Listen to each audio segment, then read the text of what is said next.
Ce programme vous est proposé par Iron.fr, spécialiste running, trail et fitness sur Internet.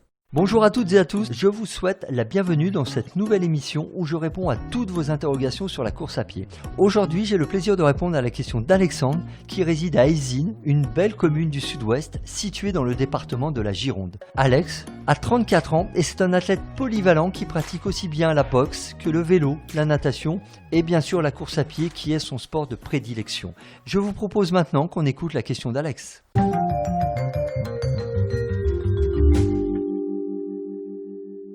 Salut Fred, tout d'abord merci pour ta super podcast que j'écoute attentivement. Donc j'espère vraiment pouvoir te rencontrer physiquement un de ces jours sur une course.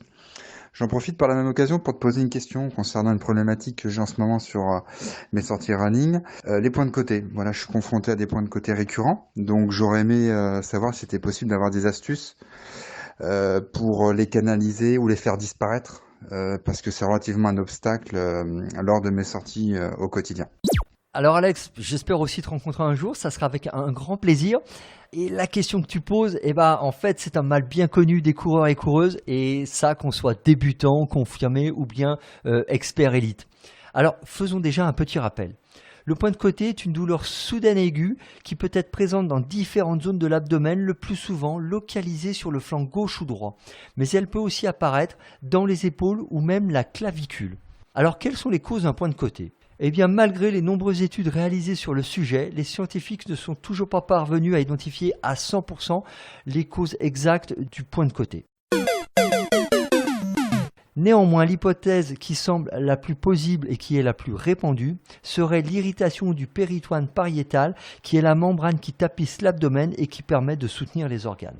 En ce qui concerne l'origine du point de côté, elles peuvent être multiples, comme un démarrage trop brusque ou trop rapide, une mauvaise posture, une mauvaise respiration, une faiblesse musculaire au niveau de la ceinture abdominale ou encore un repas trop copieux avant une course.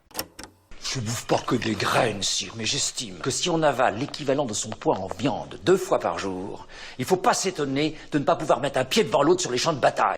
Alors, comment peut-on prévenir et traiter les points de côté ? Eh bien, c'est très simple, Alexandre. Tu dois d'abord identifier la cause ou le facteur déclencheur de ton point de côté.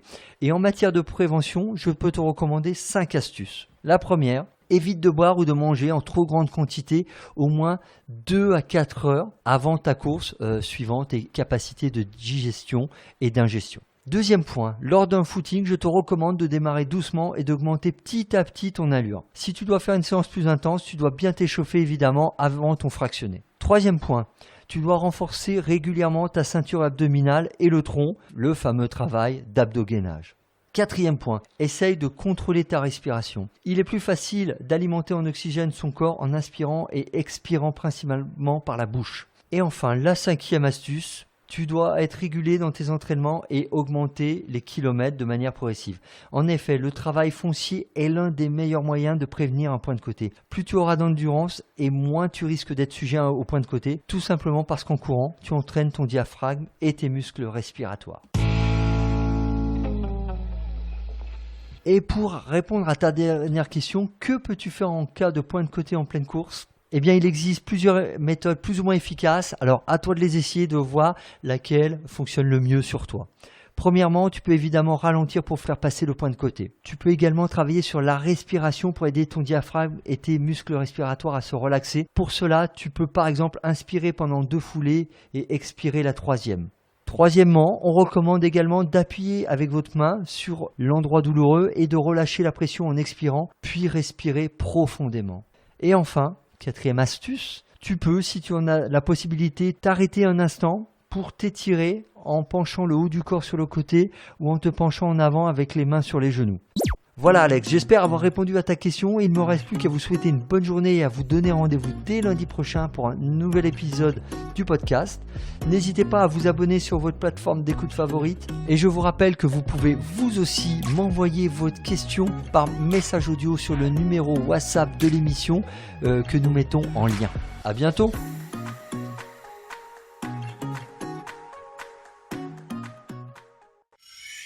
Cette émission vous a été proposée par Iron.fr, spécialiste running, trail et fitness sur Internet.